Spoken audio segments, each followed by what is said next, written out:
I urge and challenge, and a call to action is to raise your level of what you deserve. Raise that bar higher, because you deserve not only to not be in an abusive relationship, you deserve to be in a loving, thriving relationship where your needs are met and exceeded, where you're cared for, where you're thought about.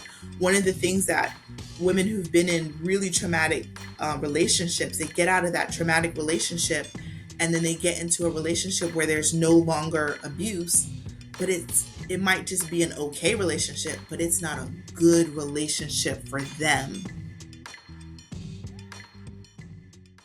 Good evening. Happy Wednesday, my winners and goal getters. Welcome to another edition of the Getting the Win Show. I am your host, Melissa T, the Procrastination Bully. And in today's episode, we're tackling the tough conversation of how to heal from layers of trauma. That's not something that's often discussed. But this week, my guest is Linette Davis, author of the book Take Flight and Thrive. And in this conversation, not only do we talk about her writing process with the book, but we talk about her healing process as she navigated her traumas, plural, and how she was able to heal and look towards her purpose of helping other women grow.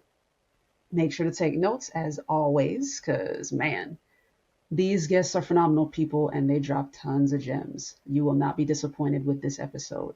And if you're someone who is a person of faith and perhaps lost it as a result of going through trauma, this episode will also lift you up. So enjoy. As promised, we have the one and only Linette Davis in the building. Thank you so much for coming on the show, Linette. Appreciate you. Thank you for having me. I'm super excited to be here. Likewise, likewise. So I was so intrigued when you first introduced yourself, and I heard the keywords trauma and counselor. I was like, ooh, this is somebody I need to talk to. So yeah, let our audience know about your experience in terms of like your actual training and credentials, and then we'll get into your life story as well. Okay, awesome. So my name is Linette. Again, thank you for having me here.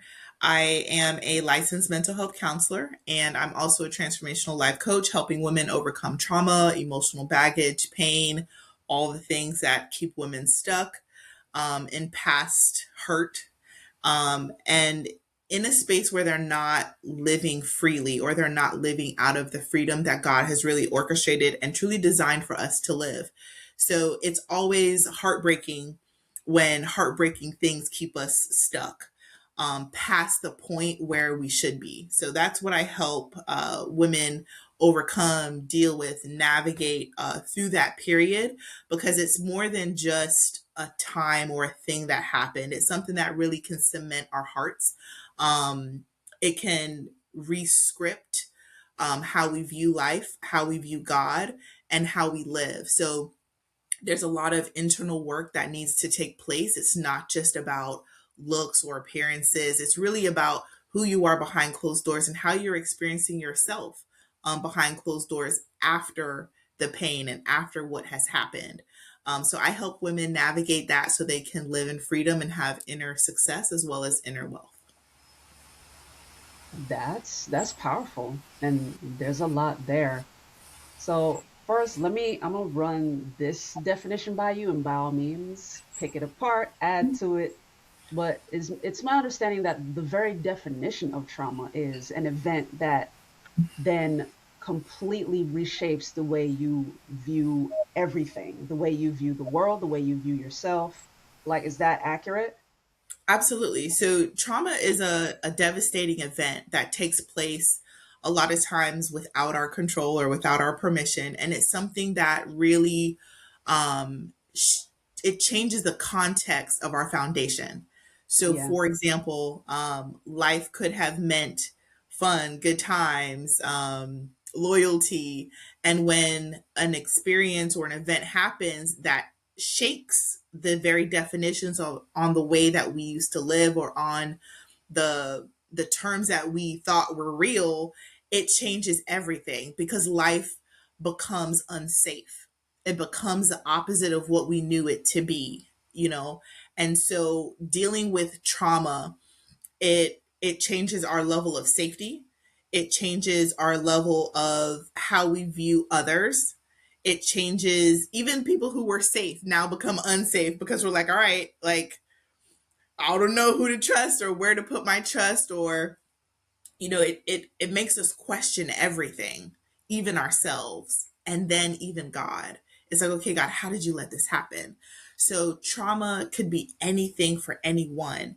It doesn't have to be sexual abuse. Sexual abuse is trauma, but for someone else it might be, manipulation or a breakup. It could be anything for anyone. So something that has really shaken you to your core, shaking your belief systems, um, and an experience that has turned how you view safety. And now you feel like you're in a space where you're unsafe.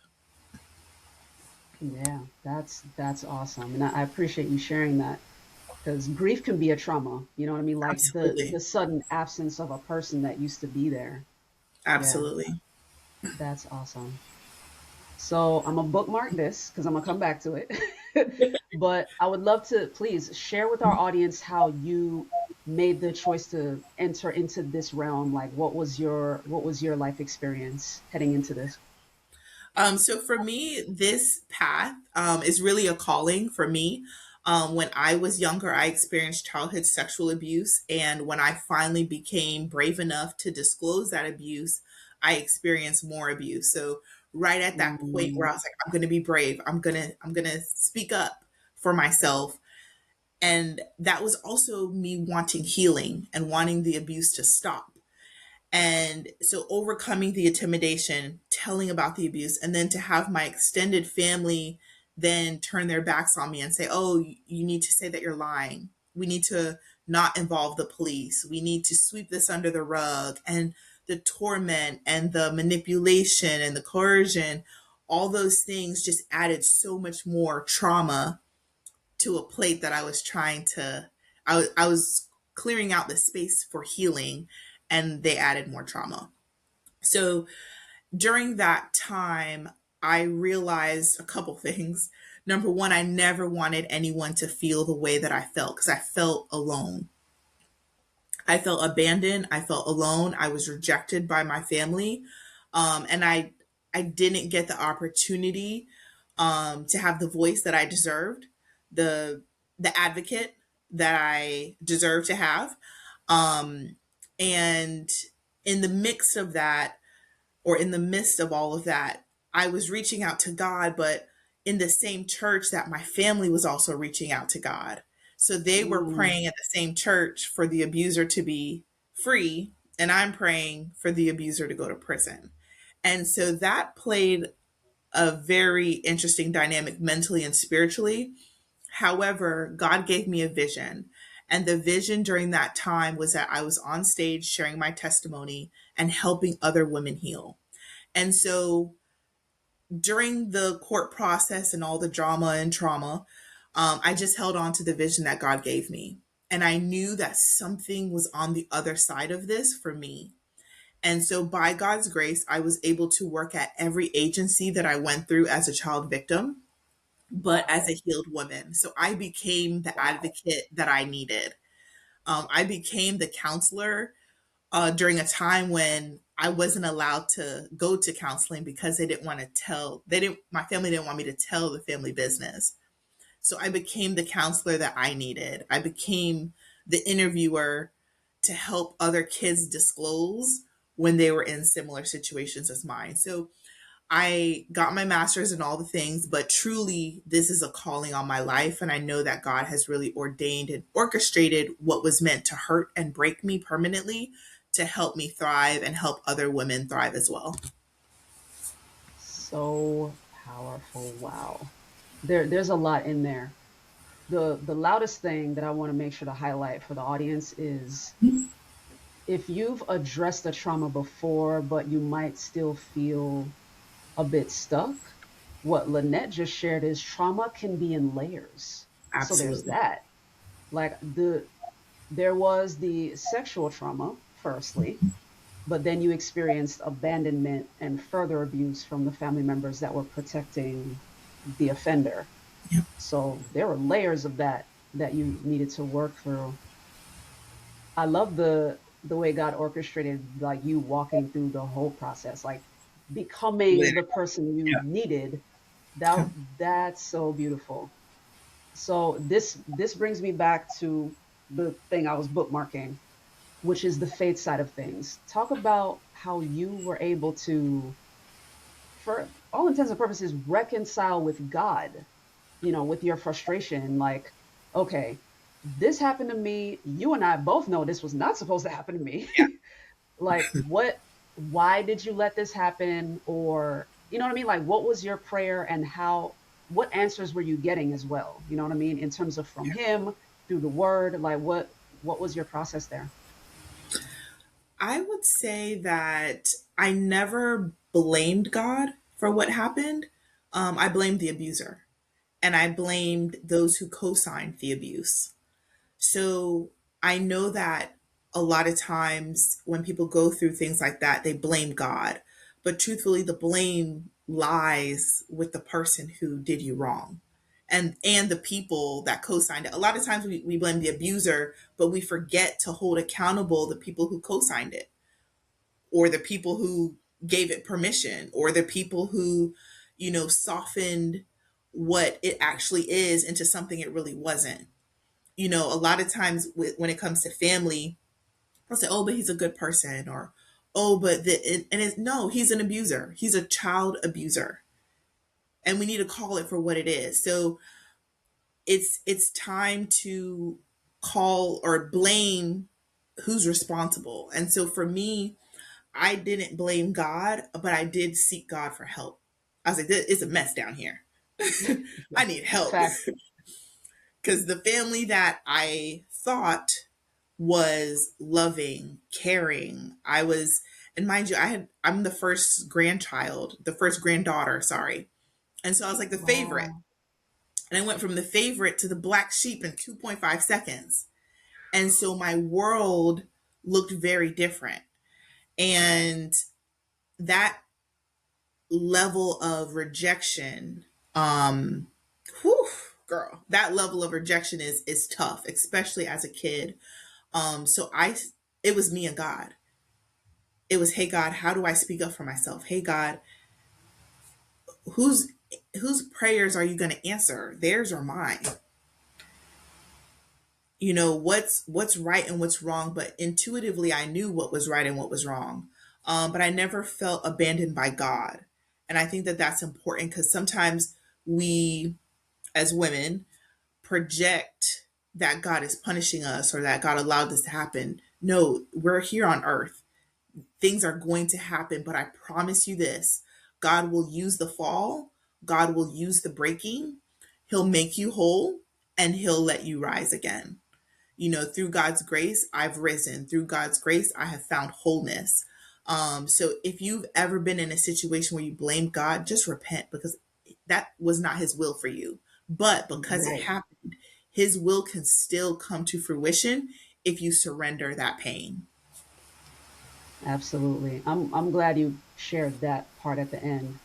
That tends to be the common thinking when folks want to ask, like, God, where were you when this happened? Or there's even a kind of misunderstanding of what Joseph was saying, like God took what you meant for evil and used it for my good. It's um, yes, he will do that, but don't assume that he allowed the It to evil to happen specifically to turn it around for your good. No, like we're in a world where Yeah. sin exists and Yep. sinful people exist. Like Yeah. they make their own decisions. You know what I mean? And we're Like not in a they, perfect world, yeah, and we can't expect perfection. right. It's a situation where God ends up turning things around for our good because bad things happen, but it's not God allowing it to happen specifically Yeah. to turn it around. I just wanted to clarify that Yeah. because that's Sure. Yep. that concept is propagated very, very popularly. Um, just to share with you a quick story, there's a podcaster I listen to named Tim Ross. He former pastor. Mhm. But yeah, he also suffered childhood, sexual trauma. So did I. Like childhood sexual trauma is so common. It's ridiculous. But he was in a therapy session with someone who was also like a counselor, but also like a faith-based one. Okay. And the person wanted Tim to understand where Jesus was when he was being abused. And at first, Tim made that misconception like Jesus was off to the side watching him be abused. And then he opened his eyes, he explained that to the counselor, and like the counselor was notably frustrated and asked Tim to like close his eyes and visualize again, like, where's Jesus in this situation? And he said, this second time, like the counselor prayed for God to really give Tim the clarification. And the second time Tim entered into the vision, he realized Jesus was him as he Mm, was being abused. Like he experienced the abuse with him. You know what I mean? So for you watching and listening, like understand this is not that kind of thing where Jesus is watching what is right. happening to you. He's experiencing it with you. Yeah. And the grief So of it's it, not, the pain of it. Hmm. yeah. He's grieving as much as you are. So he wants you to be free as urgently as you want to be free. You know what I mean? I Absolutely. just want to Throw that out there declare for sure. de- declare that for the people. You know what I mean? Talk a little bit about the tools that you learned, like over the course of the process, becoming the person you needed. What were some of those tools that you learned that our listeners can use in their lives if they're still navigating a trauma right now? Yeah. The first thing that comes up for me would be closure. Okay. A lot of what I initially wanted was the apology and the Mm, recognition. And I think that I held on to some of my pain as proof that it occurred. And eventually I realized that I didn't need closure. I didn't need anything from them. And it mm, wasn't actually the abuser that I needed closure from. It was the people who co-signed the abuse, the people who rallied to mm, tell me to lie, rallied against me, who stole opportunities for my voice to be spoken for what's called a victim impact statement at the end. They robbed me of that opportunity. And I wanted the abuser, the co-signers to the abusers to acknowledge that they were wrong. And for mm, years, I wanted that. And then I realized actually, I don't want anything from you all. My closure is going to be my healing. Closure for me is going to be fully overcoming this. Closure for me is going to be peace. Closure for me is going to be me being able to help thousands of other children and women overcome this and never be dependent on anything from the same person who hurt me. I don't need closure from you. I can create closure for myself. And I think that was one of the biggest shifts that I made from victim to survivor to then being able to transform my life. that's powerful. I don't think I've ever heard that before. So that's quite the shift. Okay, and I think that's actually going to be very helpful for the folks who are in a situation where they cannot get Yeah, closure from their abuser or even the people who co-signed it because either the abuser has passed away or they yeah. they're difficult to contact or whatever the case may be. So that's super powerful. So did you do written therapy, talk therapy? Like what were some of the those other tools that you were able to use to kind of Yeah. So integrate? I was not afforded. I got one therapy session in and then they were like, we're not doing this. So I Ooh. actually did not get therapy until I started my master's degree in clinical mental health counseling. Funny story, initially a part of me overcoming was deciding that I wanted to be an attorney for women and children. And so I went through the pre-law program. I went overseas to London and was in the law program there helping women and children in the legal sense. And what I noticed was that the cases were just being numbers, like, hey, what's number such and such, and that will be the first time you meet the family. And I was like, I don't really like this. Like, I love it, but I don't like it because I realize that this is not going to change their life, although it's a huge important aspect of their case and the world and justice. But justice doesn't equal healing. And so I was like, this is a good part of the process, but I want to be on the other side. I want to sit with my clients. I want to help my clients. I want to help navigate the journey of healing, the journey of transforming their lives.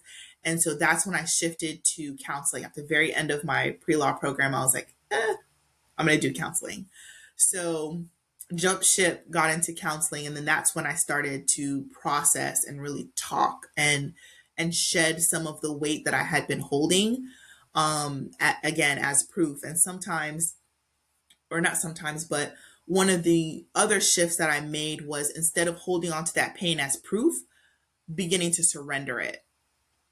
And there was also pain in the surrender, because it is not just you just let it go. It was that I had to put it back at the cross where it needed to be, because it was too heavy for me to hold and to carry forward, into the mission that God wanted, the race He wanted me to run. Yeah, that's good. Um, this was one of the next questions I definitely wanted to ask you because you're the author of a book, Hmm. and I wanted to find out from you, like, what was your process while writing it, like going back through what you experienced to be able to pull the gems out for your readers? Like, did you go back through the pain? Like, did you relive it, or was it something that you were integrated enough that you were able to look back on it, review it, but not necessarily feel it again? Kind of share that Yeah. with our audience. So the first thing I want to share is, like, when you're ready to write your book, make sure that you have a good sense of your own healing, because you don't want to bleed into the book. And what I Right. mean by that is, you want to share, but you want to share what you're comfortable sharing. You want to share the pain that you've processed, and you want to share from the perspective that it's going to help someone else.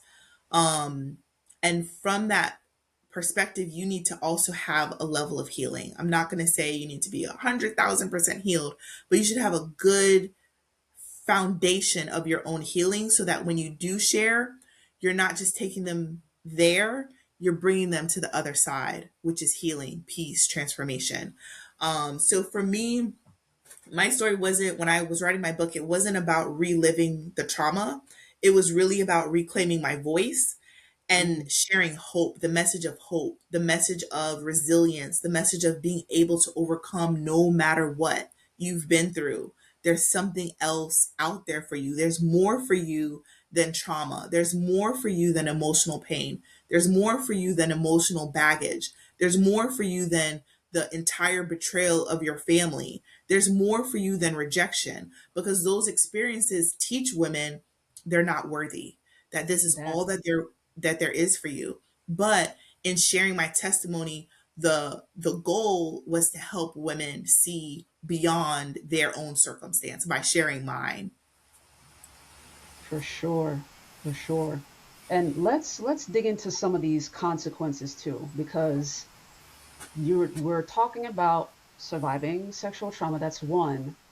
You Mhm. mentioned abandonment, which is huge, y'all. Like when I said trauma can be in layers, this is Oh yeah. huge.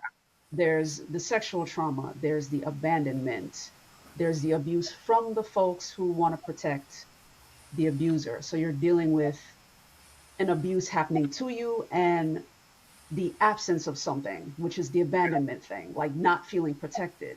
Yeah. So both of those things are happening at the same time. And the other word that you've repeatedly mentioned here is rejection. Yeah. Also very important thing. So let's tackle each of these. Let's start with the rejection thing and what those consequences can be for someone that's walking around with that, and how we can help them overcome that. Like, what are some of the ways that you would recommend somebody walking around with a root of rejection, second guessing themselves, seeing themselves as less than worthy? Like, what are some things that they can do to heal from that? Yeah. Ooh, that's a good question. So with rejection, a lot of times it comes from people who are very close to us, people that we trusted, people that at one point were the people that lifted us up. And at one point, they were the same people that kept us safe or that showed us love. So they have strong titles in our lives. And when we realize that we're impacted by rejection, abandonment, abuse, all the things, one of the things is that we can become bitter, or resentment can show up or grow or manifest. Another thing is like lack of trust. All of a sudden, the boundary, instead of it being a boundary, it becomes a prison. And so it's not that I don't trust you, it's now I don't trust anybody. Anybody. Right. And those are signs that you've become bitter, or you've allowed bitterness to take root, or you've allowed resentment and pain to harbor in your heart. So sometimes people don't recognize or even resonate with being bitter. But if those things that I just mentioned are true in your life, bitterness is already present and growing. So if you recognize that, one of the things that you need to do is, I, of course, am an advocate for therapy. I'm an advocate for counseling and as well as coaching. But therapy is really going back and readdressing and reprocessing that trauma from the past. Uh, Transformational life coaching is about building you forward. So what we're talking about right now is going back and reprocessing what that meant, how it impacted you. What messages did that rejection tell you about who you are? What messages did that experience tell you about your worth in this world, your worth when you look in the mirror? What did it, what were the internal messages that you've now held in your heart as a truth and it's a lie? So we need Hmm. to really unpack that and detangle our identities and our worth from our experiences. That's the first thing. Awesome, awesome. Would you say that that solution works for each of those scenarios, like the rejection Absolutely. one, the abuse one, the abandonment one? Okay. Have you noticed specific behaviors in the same way you were able to recognize rejection or like bitterness from rejection, meaning people completely closing themselves off and all of that? Are there other common, like, or more noticeable factors from someone who has dealt with abuse versus someone who's been abandoned? Like, does each one have like a signature symptom, for lack of a better word? Like, are there nuances between them? So yes, there are, but usually women and men have experienced, again, layers of abuse or multi abuse. So it might be domestic violence as well as childhood trauma, as well as, emotional neglect. And so some of the other common ways that it shows up is like people pleasing, always saying yes, constantly self sacrificing for the good of others or for the benefit of others, to, that boils down to just wanting to be accepted, wanting to be valued. And we sacrifice too much of ourselves in order to do that. But if we hold our inherent worth, we'll be in more reciprocated relationships where we can pour and they pour back into us. But when we have experiences like rejection, abuse, and trauma, it's taught us to accept the bare minimum. The bare minimum is all we deserve. The very bare minimum is all we need to survive. Because, mind you, we've survived a lot. And so we're not really asking for much because some of us have been accustomed to surviving, and we're just glad not to be in abuse anymore. We're just glad not to be experiencing abuse. And so our threshold is high for a lot of things, but we're just glad to not be in the situation that we're in. But I urge and challenge, and a call to action is to raise your level of what you deserve. Raise that bar higher, because you deserve not only to not be in an abusive relationship, you deserve to be in a loving, thriving relationship where your needs are met and exceeded, where you're cared for, where you're thought about. One of the things that women who've been in really traumatic relationships, they get out of that traumatic relationship and then they get into a relationship where there's no longer abuse, but it might just be an okay relationship, but it's not a good relationship for them. They're just happy that they're not being abused. But it doesn't mean the absence of abuse in a relationship doesn't mean it's a healthy relationship. And so we have to rescript and restructure where we are and what our true needs are, because abuse has taught us that abuse is bad, right? And we want to end that.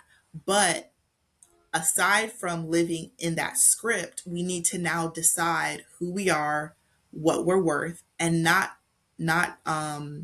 have that measurement be based on what we experienced, but be based on our true worth and our true identity. That's great. I appreciate you making that distinction. I just recently did a YouTube short where I reiterated a procrastination bullyism, which is you are a hashtag luxury item. You know what I mean? Like I had to remind our audience, like that is what you are. Jesus died for you. Amen. Like there is no better or higher investment than somebody's life. You know what I mean? Amen. So like you have been died for. Yes. You know what I mean? Like there's no greater worth than that.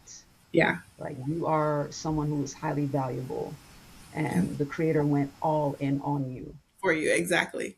And that's a All in. perfect segue to the next thing that is an absolute crucial part of healing, is the identity that was shaped from your experiences needs to now be like referenced to the word of God. Like my experiences told me that I was this, but the word of God says that I am this. And Hmm. let me put this aside and focus on who God says that I am. If God says that I'm royalty, if God says that I'm worthy, if God says that I'm worth dying for, let me act like it. Let me look in my mirror and tell myself every day who I am in Christ. Because who I was based on this experience, I can't be that anymore. If I want to thrive, if I want to heal, if I want to transform, if I want to change the world, if I want to help women and children and be a model for what God can do, I have to operate within the identity that He has created for me. Yeah. Important. We have to have a North Star, like you said, like a point of reference for Absolutely. sure. Um, I feel like I'm gonna butcher this quote. There was a an itinerant preacher I used to listen to, and he would talk about the significance of like not moving the goalpost. Um, I think he was saying something like if you're driving and the fence is moving, like you're not quite sure whether or not you're actually moving. Like if both your vehicle and the fence is moving, like you have no idea because you don't have a point of reference, like a Yeah. stable, static point of reference. So that's definitely very powerful. So tell our audience what the title of your book is and what they can expect when they open those Oh, yeah, pages. absolutely. So, my book is called Take Flight and Thrive. It's time to break free, reclaim your worth, and soar higher. It can be found at my website, which is LynetteDavis.com.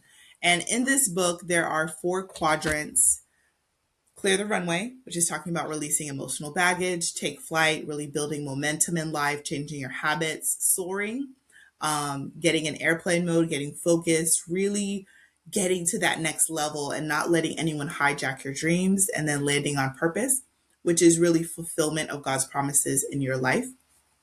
So the book is about transformation. It's about identity, worth, all the good things that we all need good reminders for. And yeah, I encourage. I know you have a lot of listeners who are in the process of writing their book. Writing a book is, I commend everyone writing their book. It's such a good tool, and it's a tool that you're going to have this forever. Your story and what you write is going to be transformational for hundreds and thousands of people forever. So I am proud of each of you for writing your book and sharing with the world what God has placed on your heart. It takes bravery. It takes a lot of courageous acts over and over to get this book done. So kudos to each of you. For sure. Now, I would love for you to get into what your process was like. Were you somebody that typed yours? Were you did you voice record? Did you go through like a publishing house where they did some of it for you? Kind of talk us through what your actual writing process was. So, ironically, I love to travel. And every time I was in an airplane, right before takeoff, like God would just download and I would just start writing in my notepad and my phone. And I noticed that every single time I was in the air or in an airplane or on the runway, I would just get these massive downloads of metaphors and how God was working in my life or how things could be viewed in a different way. And so most of this book has been written in an airport or, in the sky or on I the love runway, it. actually. Yeah. So that's how the book was formulated. And then through prayer, of course, God kind of gave me the outline of the structure of the book. So it's the four uh, quarters of the year, 52 weeks. That's how the book is broken down. Got you. Got you. And do you have sections in there where folks are writing their reflections, or how do they retain the lessons that you teach? Yeah, so it's four quadrants. The quadrants are more book style, and then in between each quadrant, there's 13 flight segments to do activities, journaling, and reflections. I love it. I love it. That's awesome. So Thank what you. has your now that the book is out, obviously, like it is in hand. That's the most exciting moment, by the way. Let me pause Yes. before I even ask that question. What was that like when you got the box of books or even the galley copy to look it over? What was that moment? How did it feel to see it like out of your head and in physical form? Amazing, amazing, amazing, amazing. I put a lot of effort and critique into the book as well as the book cover. I did self publishing, so they were very tired of me by the end of the book cover review. If I showed you the cover that they initially started with, you would even think it's the same book. But um, it's a blessing. It's a blessing to see how God can use you um, and really take a concept and bring it to life. Um, it's crazy because I take this book anytime I travel now, and I'll like take pictures by the window and all the things, and I love everyone's like, it. "Man, that's such a cool book!" And just to know that God has really allowed space and room for me to thrive and share that with the world is it's a blessing. Like these are the moments that life is made for, to have a concept, have faith, and apply action, and then to see it in real life. That's amazing. So Yeah, it's always surreal. Like when you yeah, finally get the big order and you're like cutting the yeah, box open and you open it and you're like, oh yeah, my God. You know what I mean? yeah, It's such a beautiful moment. So definitely. what has your experience been like now to make your goal real, like to fulfill God's calling for you to use your experience to help other women? Are you using the book to speak? Are you doing lectures, workshops? Like how are you promoting it and marketing it? So right now I just finished, I have the audiobook complete, so I'm waiting for that to be published. I also expanded, thank you, into doing an online course. So take to be honest, there were so many illustrations and analogies for aviation. I studied at the United hangar in Orlando. I've gone there, I've done the tours, I've sat in the 747 and all the things. I did a lot of research, like aviation related research, to really bring the most simplified context to the book. And so there was an overflow. So what I've now done is I've expanded into creating an online course for the book so that it'll co-sign with the book. And I do the one-on-one transformational life coaching. Is called Velocity, which is the speed at which the airplane begins to take flight. So Velocity One is my one-on-one program for transformational life coaching. So I have the book, the course, and the coaching. But either way, regardless of which one you choose or which one my clients choose, it's a message of hope. It's a message of empowerment. It's a message of resilience and really owning your worth so that you're not only surviving life, but you're thriving in it. Absolutely. Absolutely. I love that. And I kind of want to just kind of come back around to the owning your worth thing. A lady might be listening and be like, okay, what does that mean? Like, what is that supposed to look like for me after I've gone through what I've gone through? Especially for a woman who doesn't have the language to even do this. So like, how would you lead her in that? Like to be able to reclaim what her worth is and express it? Yeah. I would say the first thing is whatever that thing is that is weighing on you, whatever that thing is that either someone did or that you did, forgive yourself for it. If it's a mistake that you made, begin to forget, learn how to forgive yourself, learn how to love yourself beyond a mistake that you made. If it was something that was done to you or something that was done to harm you that is keeping you stuck, I want you to begin to think about the fact that you do not want that thing to continue to control your life. And so, one of the things that you can do is to begin to detach yourself from that experience.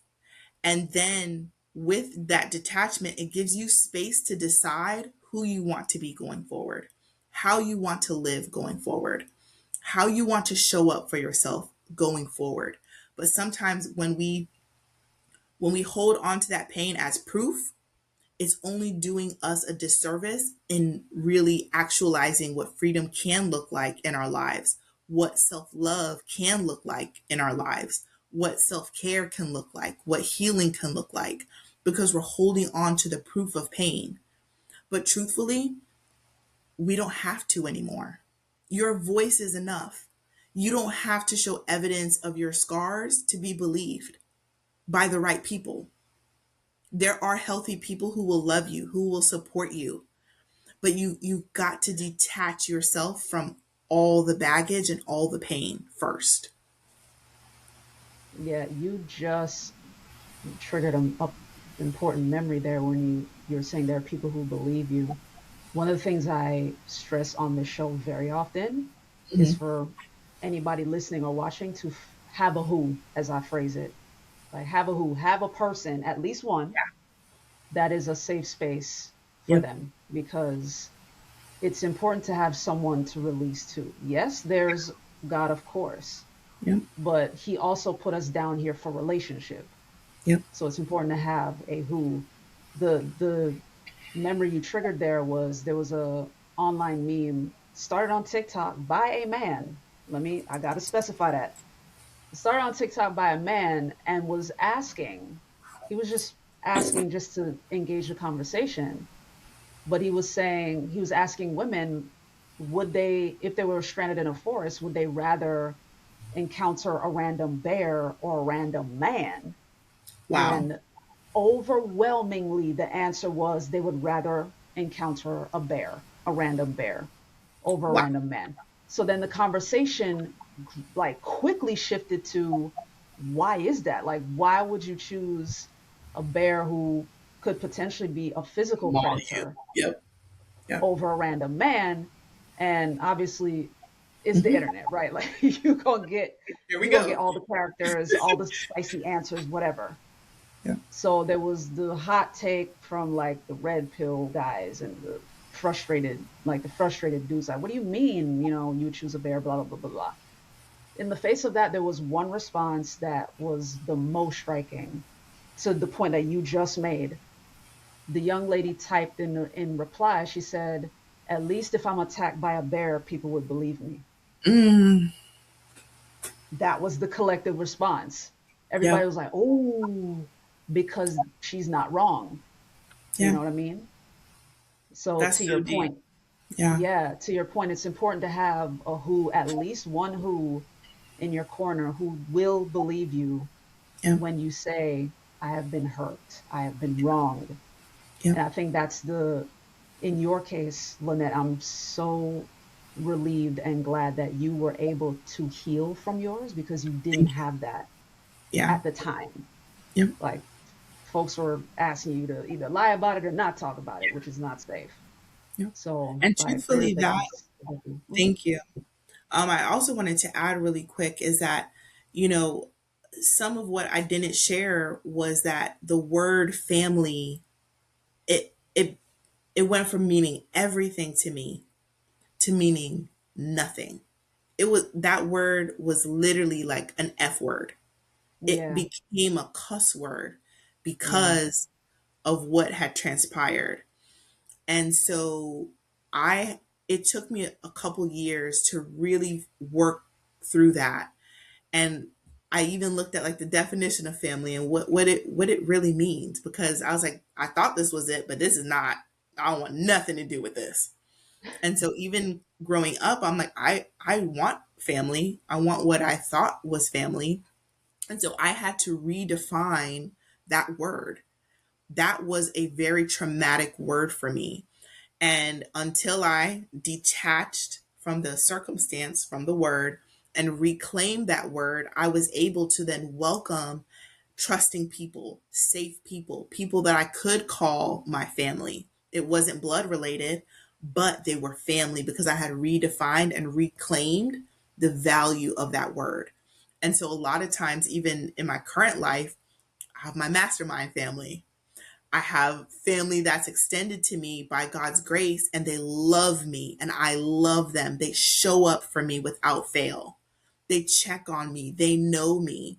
And I had to really reclaim that word. So I just wanted to add that for whoever that's for. Just throwing that out there. for sure. That goes back to the definition of what trauma is. Like, it Yep, completely redefined the word for you. Like, absolutely. completely. Yeah, Hmm. totally changed your definition of it. And I hear you. I experienced two separate traumas, and it reshaped how I viewed both situations. So as a kid, I experienced sexual trauma 3 times. Um, so, and I'll be honest with you, like I have not gone through therapy yet. Like, I've been using tools that I have learned organically along the way. So, like the power of journaling, like I share that with my audience too. The power of journaling, writing a letter to yourself, writing a letter to the person that hurt you, like I call it the empty chair exercise, where you're Yeah. talking to the Okay. person that Yeah. hurt you. So it still comes out of your body because your body doesn't know the difference. It doesn't care. Like, as long as you get it out, you know what I Yep. mean?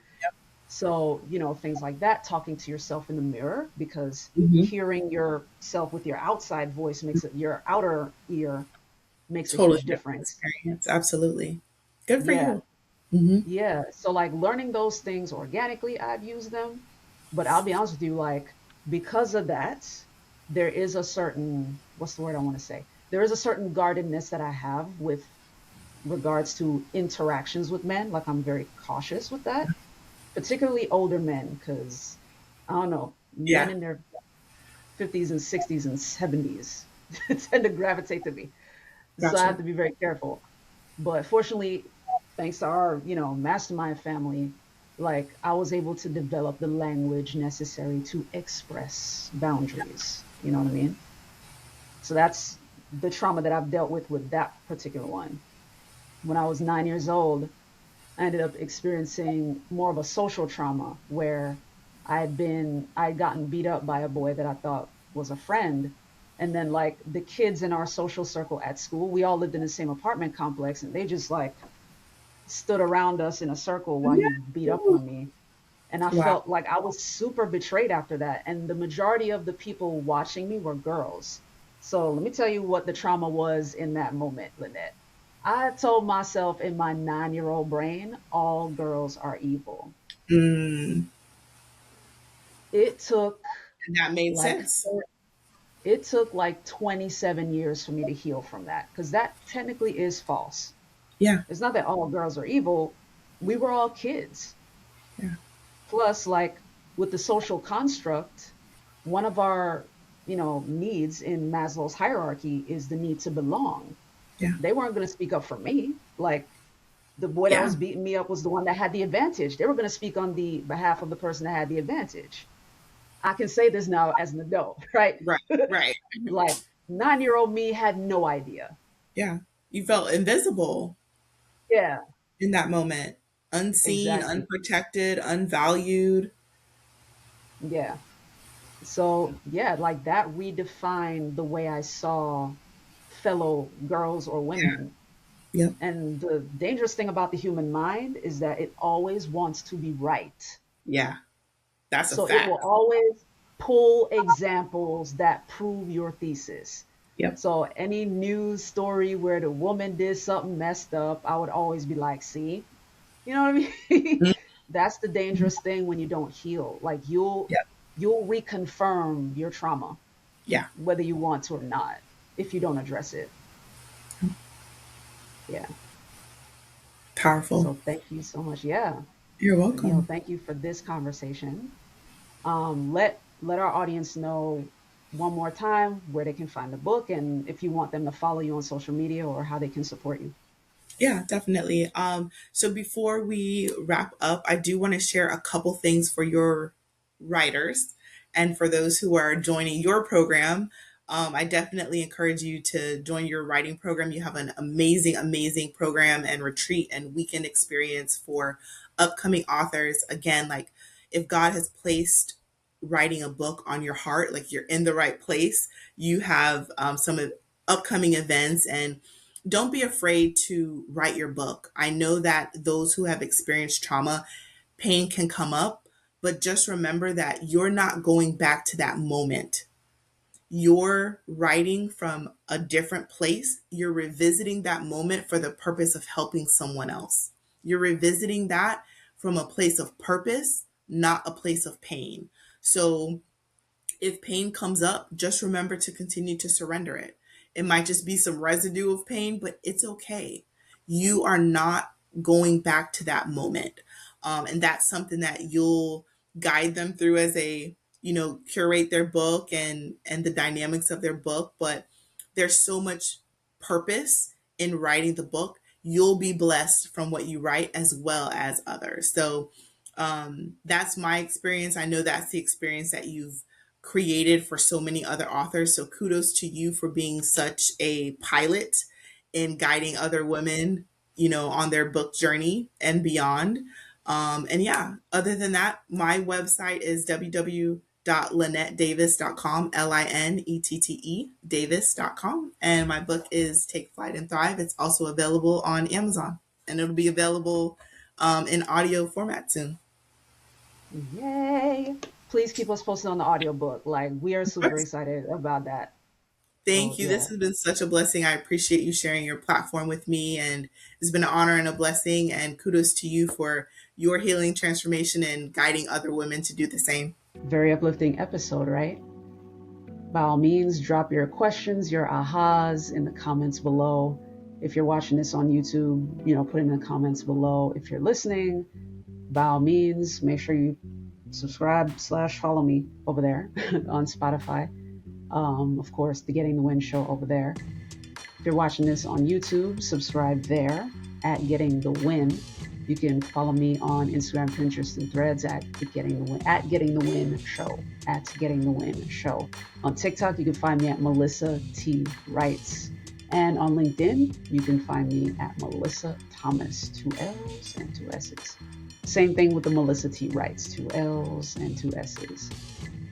But yeah, be sure to visit LinetteDavis.com to learn more about what Linette has got going on, her different offers. She has a retreat of her own coming up in May of 2026, which is super exciting. So if you're interested in what Linette offers, a copy of her book, be sure to get a copy of that. You can find it on Amazon.com. Her book is there on Amazon. So yeah, get your copy today if this is something that spoke to you. If you are seeking counseling, Linette is a counselor. And you guys hear me talk all the time about the power of therapy.